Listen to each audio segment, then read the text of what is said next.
పాపాల పెద్దిరెడ్డి వచ్చి చూడవయ్యా నీ యొక్క పాపులారెడ్డి. ఆయన ఏం తింటాడో నాకు తెలియదు. అన్నం తింటున్నాడా లేదు. ఉదయం అయితే ఇసుకే అల్పాహారం ఆయనకి, మధ్యాహ్న భోజనం మైన్స్ ఆయనకి, రాత్రి డిన్నర్ ఇరిగేషన్ ప్రాజెక్టులు. ఒకప్పుడు బకాసురులు ఉండేవాళ్ళు, అలాంటి బకాసురుణ్ణి మించిపోయాడు ఈ పాపాల పెద్దిరెడ్డి.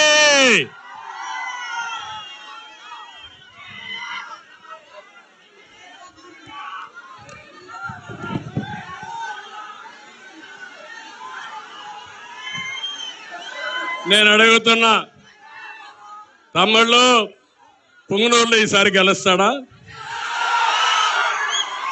గెలిపిస్తారా? నేను అడుగుతున్నా.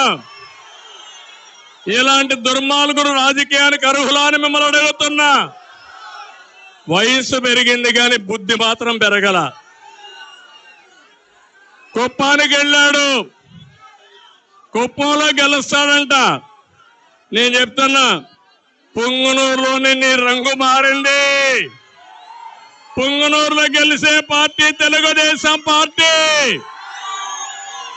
నా దయాదాక్షిణ్యాల వల్ల గెలిచావు గాని ఇప్పుడు చూపిస్తా నా తడాకా ఏంటో, నిన్ను ఎక్కడ పెట్టాలో పెట్టి చూపిస్తావని మరొకసారి హెచ్చరిస్తున్నా.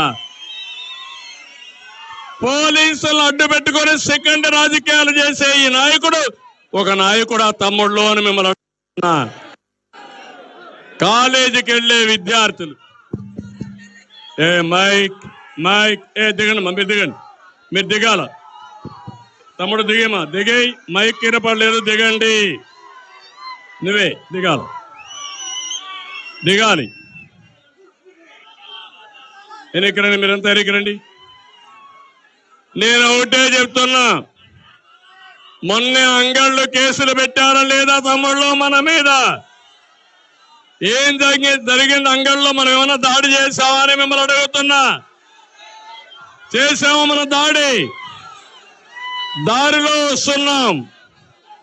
ప్రాజెక్టులో జరిగే అవినీతి, ప్రాజెక్టుల పైన నిర్లక్ష్యం, పెద్దిరెడ్డి దోపిడీ, ఇవన్నీ కూడా ఎక్స్పోజ్ చేశాం. మనం ఇది ఎక్స్పోజ్ చేసి మన మీద దాడి చేసి సుమారు 600 మందిని జైల్లో పెట్టారు. నేను ఒకటే చెప్తున్నా, 600 మంది, ఇందులో విద్యార్థులు ఉన్నారు, అదే మరిగా ముసలి వాళ్ళు ఉన్నారు, కొంతమంది గ్రామం వదిలిపెట్టి ఎక్కడికో వెళ్ళిపోయారు, చాలా ఇబ్బందులు పడ్డారు.